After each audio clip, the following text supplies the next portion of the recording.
નમસ્કાર વિદ્યાર્થી મિત્રો, મનોવિજ્ઞાનમાં પ્રકરણ 3 બુદ્ધિ, એમાં અગાઉ આપણે બુદ્ધિઆંક કેવી રીતે શોધાય એની વાત કરી અને એની સાથે સાથે બુદ્ધિ કસોટીના પ્રકારો એની સમજ પ્રાપ્ત કરી ગયા હતા.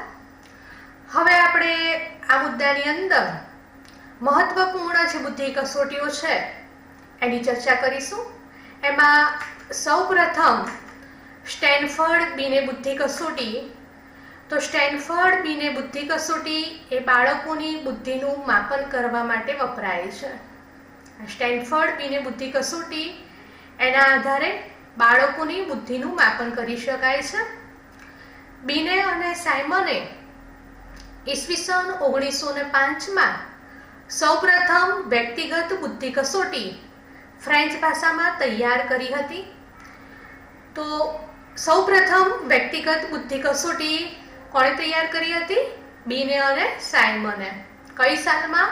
ઈસવીસન 1905માં અને ફ્રેન્ચ ભાષામાં તૈયાર કરી હતી. તો આના આધારે કેટલીક વખત ટૂંકો પ્રશ્ન પૂછાય કે પહેલી વ્યક્તિગત બુદ્ધિ કસોટી કોણે રચી હતી, ક્યારે રચી હતી અને કઈ ભાષામાં રચી હતી?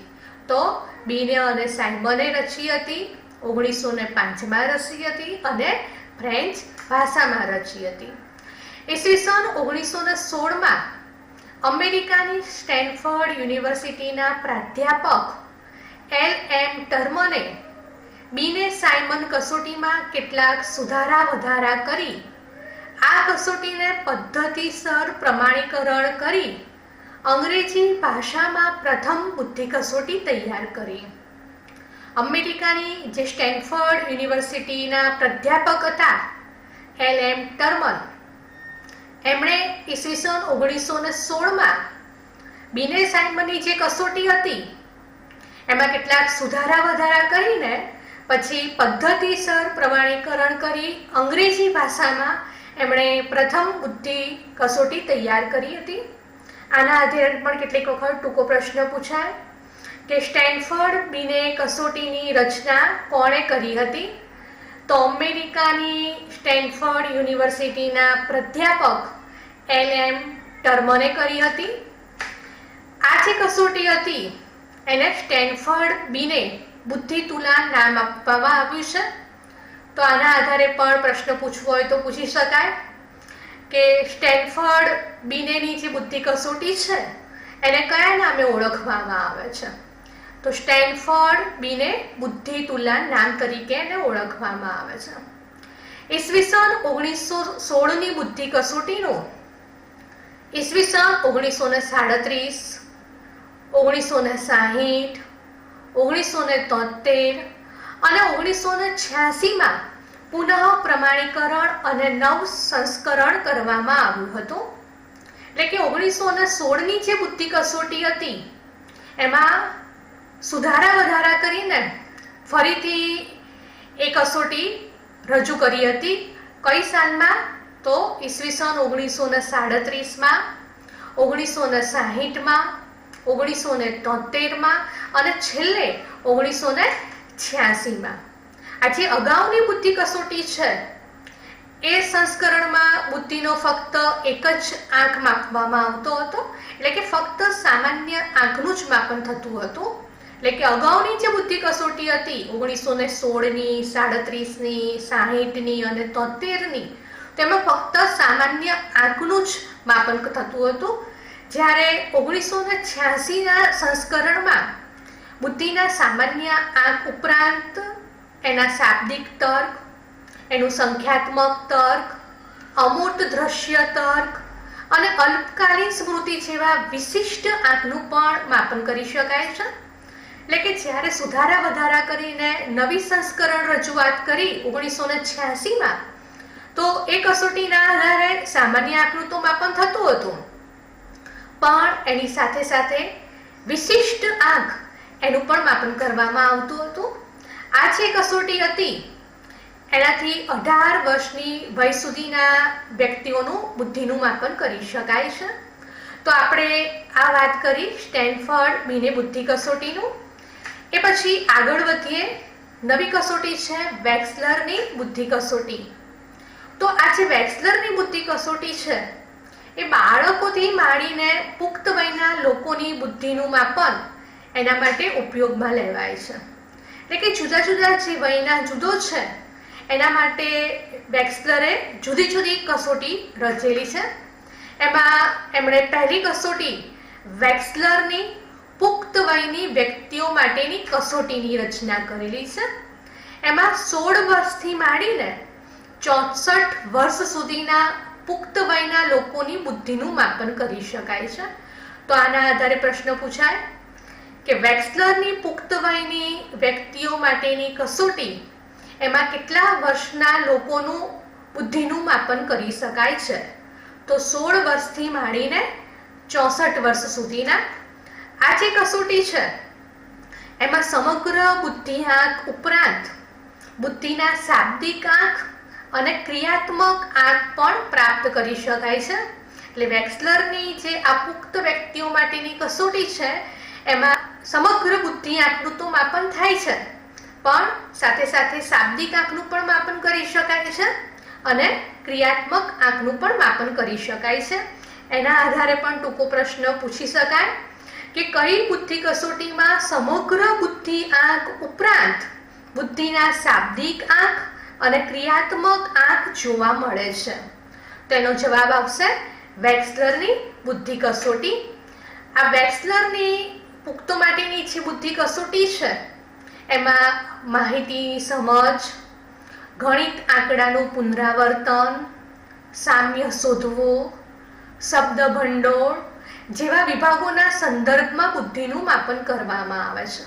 એટલે કે પુખ્તો માટેની જે બનાવેલી કસોટી છે એમાં આ વિવિધ જે વિભાગો છે એનું માપન કરી શકાય છે. આ વેક્સલરની આ બુદ્ધિ કસોટીમાં 11 ઉપકસોટીઓ છે. એમાંથી 6 ઉપકસોટીઓ એ શાબ્દિક સ્વરૂપની હોય છે, જ્યારે 5 જે ઉપકસોટીઓ છે એ કાર્યાત્મક સ્વરૂપની છે. એટલે કે કાર્યાત્મક સ્વરૂપની જે ઉપકસોટી છે એમાં ઘન ગોઠવવા, ચિત્રપૂર્તિ કરવી એ બધી બાબતોનો સમાવેશ થાય છે. ઈસવીસન 1981માં પુખ્તો માટેની કસોટીનું સંશોધિત સ્વરૂપ બહાર પાડવામાં આવ્યું હતું અને જેને WAISR એના નામે ઓળખવામાં આવે છે.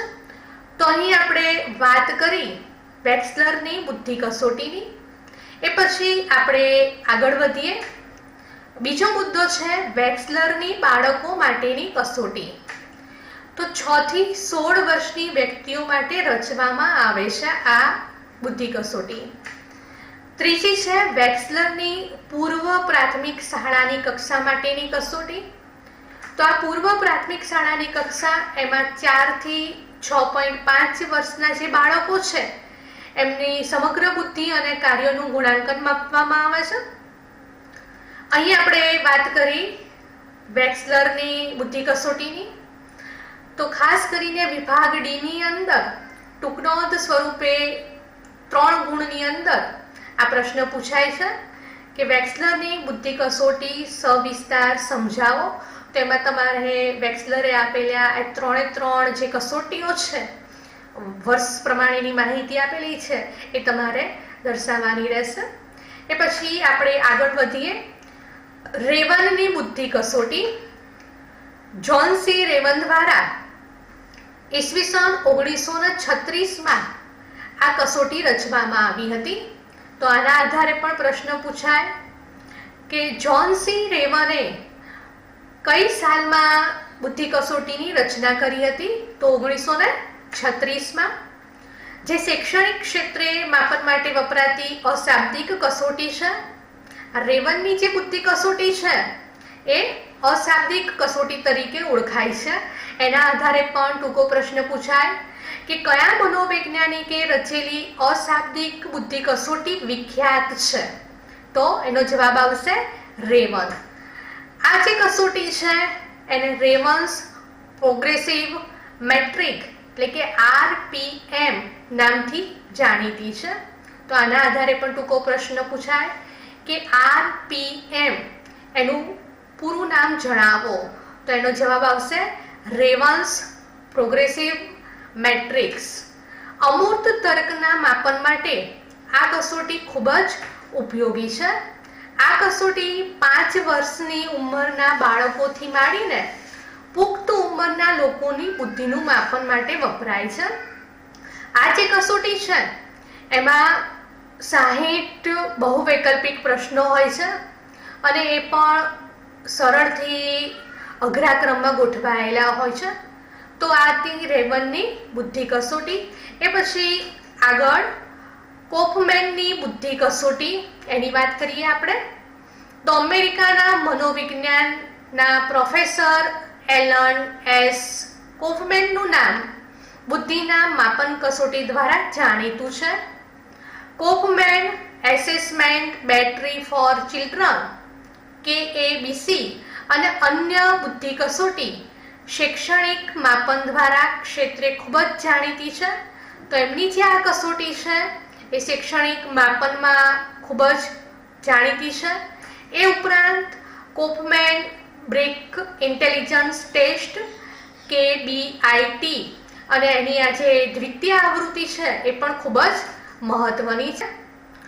Kaufman adolescent and adult intelligence test KAIT એ પુખ્તોના બુદ્ધિનું માપન માટેની તેમની 2004 અને 2005 વર્ષની કસોટીનું પુનઃ સંસ્કરણ પ્રકાશિત થયેલ છે.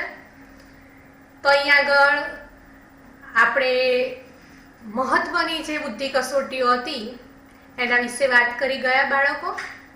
તો આના આધારે કેટલીક વખત વિકલ્પો, ટૂંકા પ્રશ્નો અને ટૂંકનોંધ સ્વરૂપના પ્રશ્નો પૂછાતા હોય છે. તો તમારે સારી રીતે એ જવાબો તૈયાર કરવાના